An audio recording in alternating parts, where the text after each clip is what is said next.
विधानसभा निवडणूक झाली, सरकार स्थापन झालं, अधिवेशन सुद्धा झालं, मात्र ₹2100 बद्दलचा निर्णय अद्याप झालेला नाही. आता हे ₹2100 कधी मिळणार अशी चर्चा सुरू असतानाच या योजनेबद्दलच नवीन माहिती समोर आलेली आहे. गुरुवारी या नवीन सरकारची मंत्रिमंडळाची बैठक पार पडली.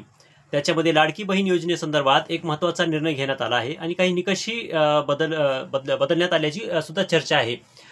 केशरी आणि पिवळे रेशन कार्ड वगळता सर्व अर्जधारकांची परत एकदा पडताळणी होणार आहे. यासोबतच वर्धा, लातूर, पालघर, यवतमाळ, नांदेड या जिल्ह्यामध्ये जे या योजनेच्या निकषामध्ये बसत नाहीत त्यांनी सुद्धा या योजनेचा लाभ घेतला आहे अशा तक्रारी आल्या आहेत. आणि याच्यामुळे आता येणाऱ्या काळामध्ये ज्यांनी ज्यांनी योजनेचा लाभ घेतला आहे किंवा हा लाभ मिळावा म्हणून फॉर्म भरलेले आहेत त्यांच्या अर्जाची छाननी केली जाणार आहे. संपूर्ण विषय काय आहे याची आज आपण माहिती घेऊयात. नमस्कार, मी अफसर शेख. सोशल व्हिडिओ या चॅनलवरती आपण सर्वांचे हार्दिक स्वागत आहे. मंत्रिमंडळाची बैठक संपल्यानंतर आदिती तटकरे या माध्यमाशी बोलत असताना म्हणाल्या की काही लाभार्थी महिला या येणाऱ्या काळामध्ये अपात्र ठरण्याची शक्यता आहे. कोणत्याही लाभार्थी महिलेसंदर्भात तक्रार प्राप्त झाली तर त्याच्या अर्जाची छाननी करून त्यांच्यानंतर जर का तिने निकषबाह्य अर्ज भरले असेल तर त्या लाभार्थ्याचे अर्ज बाद करण्यात येणार असल्याचे या मंत्रिमंडळाच्या बैठकीत निर्णय झाल्याचे स्पष्ट करण्यात आलेले आहे.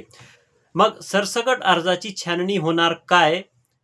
तर सरसकट कोणत्याही अर्जाची छाननी होणार नाही हे सुद्धा आदिती तटकरे यांनी स्पष्ट केलेले आहेत. त्या म्हणाल्या आहेत की तक्रारीशिवाय आम्ही कोणत्याही अर्जाची छाननी करणार नाही.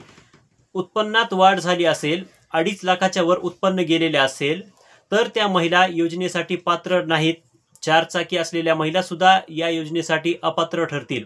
आंतरराज्य विवाह केलेल्या महिला या योजनेस पात्र नाहीत. आधार कार्डवरील नाव व बँकेतील नाव वेगळे असेल आणि जर कुणी लक्षात आणून दिलं तर तरी सुद्धा संबंधित महिला अपात्र ठरेल त्यांनी स्पष्ट केलेले आहे. आणि ज्या महिलांच्या कौटुंबिक वार्षिक उत्पन्न 2.5 लाखापेक्षा जास्त असेल किंवा ज्याच्या कुटुंबामध्ये वाहन असेल, 4 चाकी वाहन असेल, अशा महिलांना योजनेतून वगळण्यात येईल. या महिलांच्या पॅन कार्ड संबंधी माहिती मागून उत्पन्नाची सुद्धा पडताळणी करण्यात येणार आहे.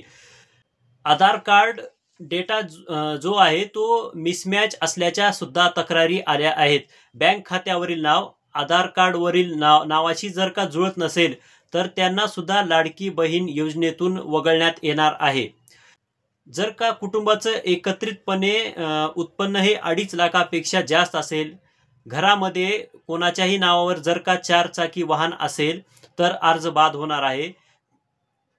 जर का सरकारी योजनेचा लाभ घेत असतील तर दुसऱ्या योजनेचा लाभ मिळणार नाही, म्हणजेच लाडकी बहीण योजनेचा लाभ मिळणार नाही. शासकीय योजनेचा जर का त्या महिलेला लाभ मिळत असेल तर त्यांना केवळ फरकाच्या रकमेचा लाभ दिला जाईल. म्हणजे जर का त्या इतर कोणत्याही योजनेतून जर का त्या महिलेला ₹1000 प्रत्येक महिलेला मिळत असतील तर लाडकी बहीण योजनेमध्ये त्यांना फरक म्हणजेच की ₹500 इतकाच दिला जाईल.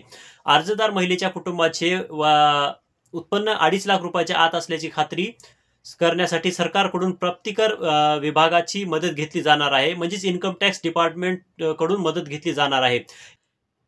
ज्या महिला महाराष्ट्रातून लग्न करून दुसऱ्या राज्यामध्ये गेलेल्या आहेत किंवा देशाबाहेर गेलेल्या आहेत तर त्यांना सुद्धा लाभ मिळणार नाही. काही महिलांचं लग्नानंतर स्थलांतर झालेलं आहे तर त्यांना लाभ मिळणार नाही असं आदिती तटकरे यांनी स्पष्ट केलेलं होतं.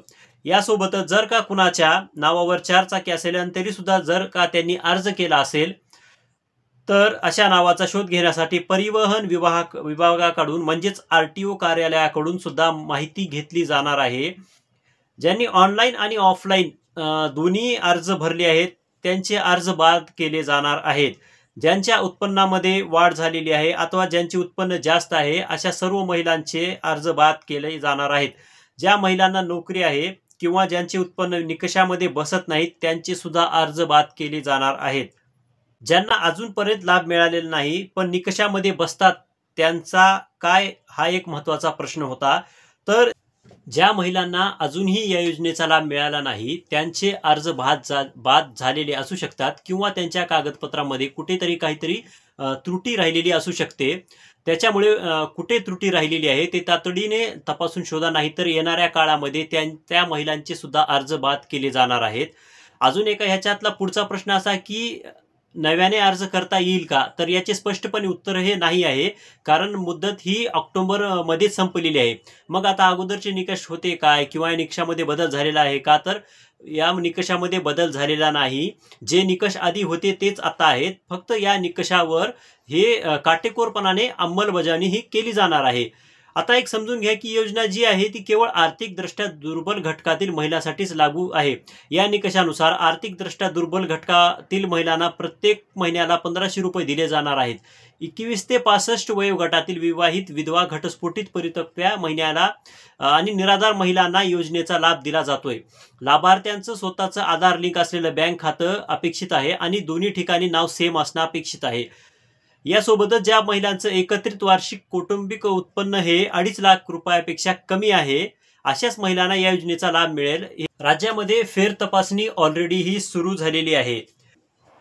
निकषामध्ये बसत नसेल आणि जर का योजनेचा लाभ घेतला असेल तर त्या संदर्भात नेमकी काय कार्यवाही केली जाणार हे अजूनपर्यंत स्पष्ट केले गेले नाही आहे.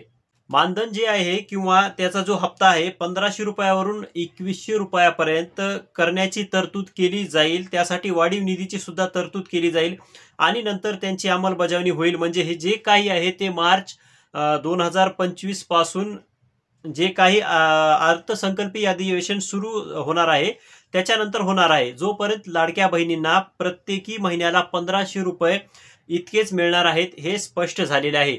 एक गोष्ट परत एकदा शेवटाकडे येताना की मुख्यमंत्री माझी लाडकी बहीण योजना जी आहे ती तो संदर्भातला जो शासन निर्णय काढण्यात आलेला आहे त्याच्यामध्ये कोणताही बदल झालेला नाही. निकषामध्ये बदल झालेला नाही. निकषामध्ये बसणाऱ्या प्रत्येक महिलेला या योजनेचा लाभ मिळणार आहे आणि फक्त या निकषाची ही काटेकोरपणाने अंमलबजावणी ही होणार आहे. आता ही सर्व जर माहिती तुम्हाला आवडली असेल तर चॅनलला सबस्क्राईब करायला विसरू नका. धन्यवाद.